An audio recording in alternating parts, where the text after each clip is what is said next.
Olá pessoal, agora vamos proceder aqui à criação das nossas interfaces, tá? Então, ó, observe que eu tenho aqui a opção Interface, tá? Clico com o botão direito e vou inserir uma interface de domínio. Vou chamar aqui de periódico, sem acento, tá?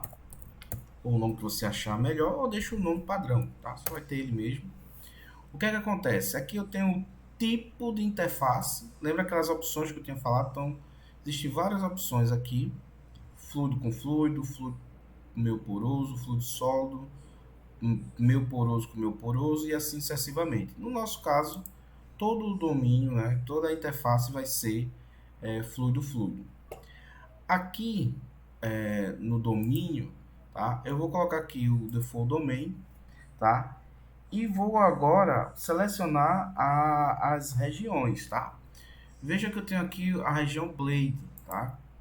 Então eu vou ter que selecionar aqui conforme eu tinha falado para vocês. Então eu vou vir aqui e vou selecionar interface 1, lado 1, interface 2, lado 1, tá? Então eu vou ativar aqui.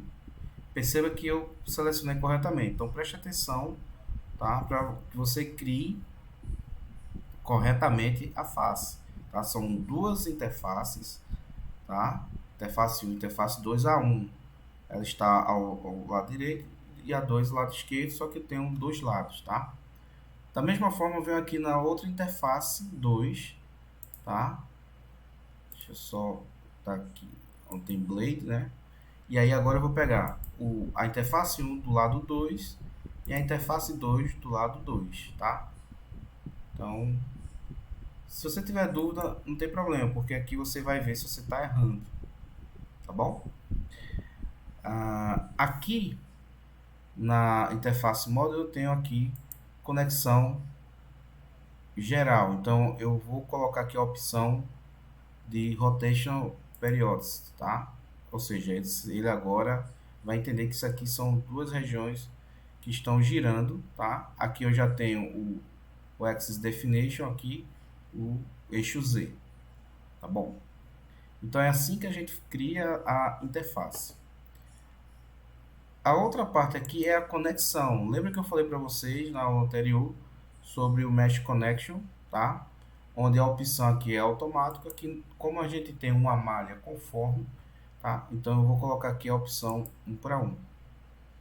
Ok? Por isso que era importante aquela aula anterior, para que a gente pudesse entender o que é a interface que vai estar girando e a conectividade entre essas faces. Então, eu vou aplicar aqui, tá?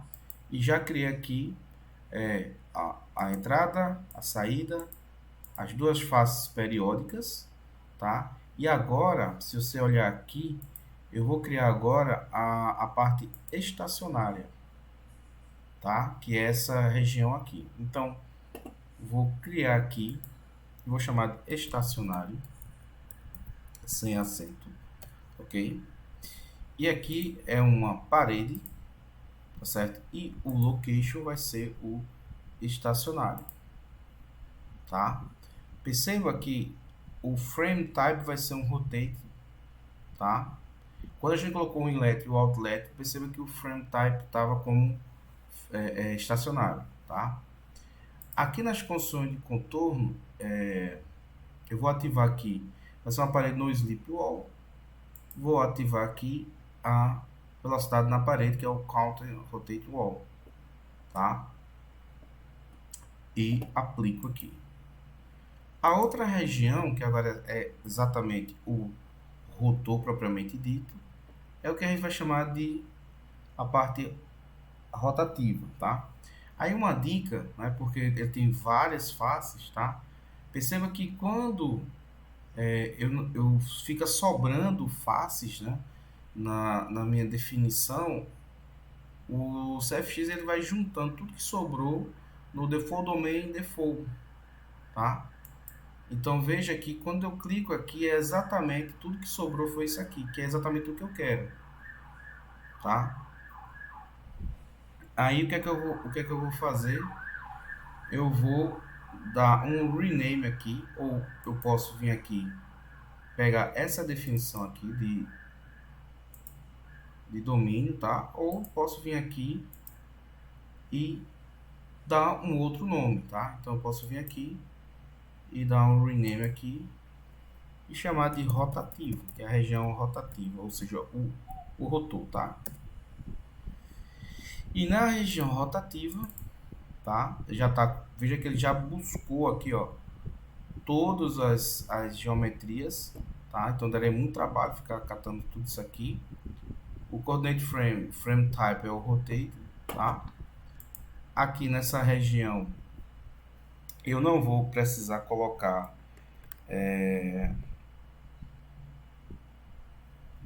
não vou precisar colocar aqui a velocidade da parede, porque ele vai estar girando, e aplico, tá bom?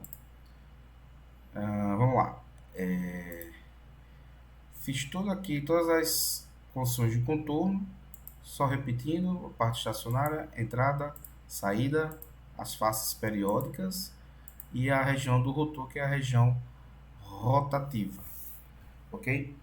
Agora vamos fazer aqui algumas configurações do solver, tá? Então eu vou vir aqui, solver control, duplo clique, tá?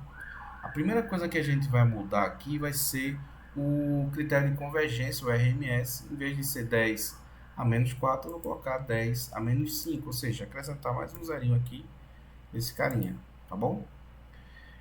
Outra coisa também aqui é no Time Scale Control, tá? Então eu vou colocar aqui um Physical Time Scale, tá? Ou seja, eu vou pegar uma característica do meu domínio, tá? Para colocar aqui como um tempo físico. Para máquinas, para turbomáquinas, a gente coloca um sobre ômega, tá?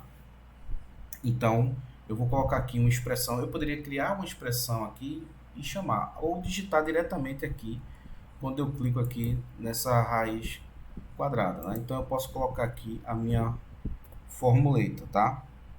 Então, segue exatamente o que está aqui, tá? Vou abrir parêntese aqui. Vou chamar a função π, tá? Já está armazenada, multiplicado pela minha rotação. Também podia criar uma outra expressão só para armazenar aqui, caso eu quisesse variar a rotação, tá? E não esquecer de colocar a unidade aqui, tá? Que é minuto menos 1, ok? Então esse vai ser o meu physical time scale, que é uma característica, né? Um tempo característico da máquina. Então ele vai respeitar exatamente a rotação da máquina, tá? Outra coisa que eu vou fazer aqui também, Advanced Options, eu vou ativar aqui o Multi-Phase Control, tá?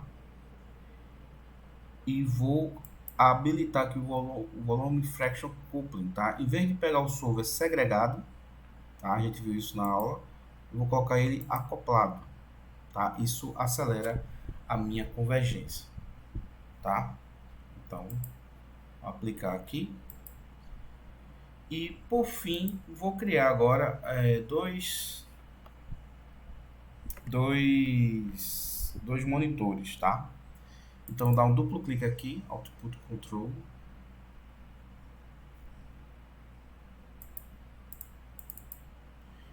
Vou habilitar o monitor e vou criar dois monitores, tá? Um monitor eu vou chamar de Inlet, Inlet P Static, tá? Ou seja, pressão estática, tá? O nome você coloca do jeito que você achar melhor, tá?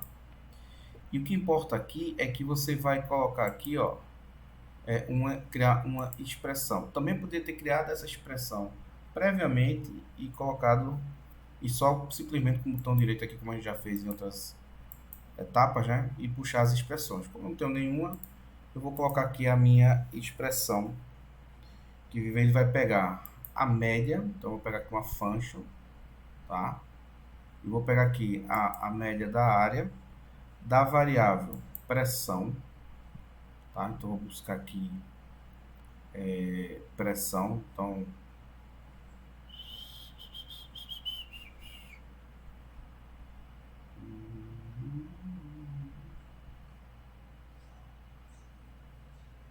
procurar aqui, pressão.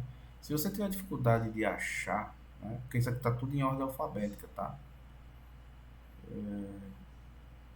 E aí você pode digitar também o nome, tá? Eu estou me perdendo aqui porque eu estou procurando para mostrar a vocês como achar aqui a... Você pode não lembrar aqui do nome correto, né?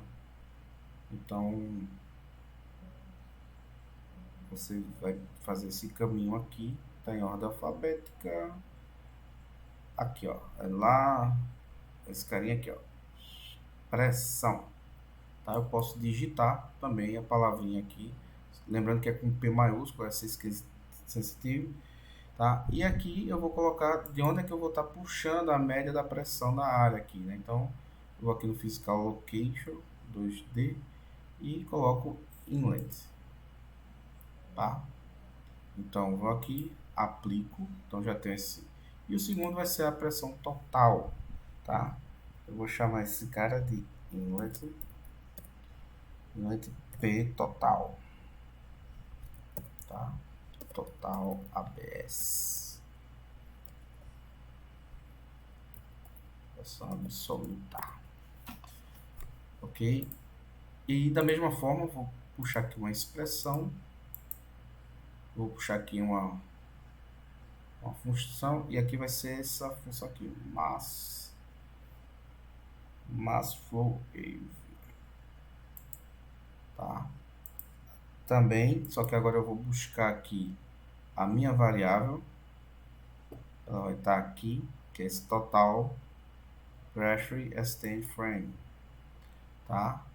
E eu vou buscá-lo lá da minha entrada, meu inlet, ok? E aplico. Deu um erro aqui porque ele ficou errado, né? Eu posso simplesmente digitar inlet, se eu quiser inlet e aplicar, tá? Pá, pá, pá. Ah, tá, porque esse cara tem que estar aqui dentro, né? Então, só copiar aqui, ó. Escrever aquele errinho, dá um Ctrl X e coloco ele aqui dentro do parêntese, tá? Pronto. Parou de reclamar, tá vendo? É só obedecer a sintaxe que ele para de reclamar. Bem, feito o setup, agora vamos colocar nosso modelo para rodar.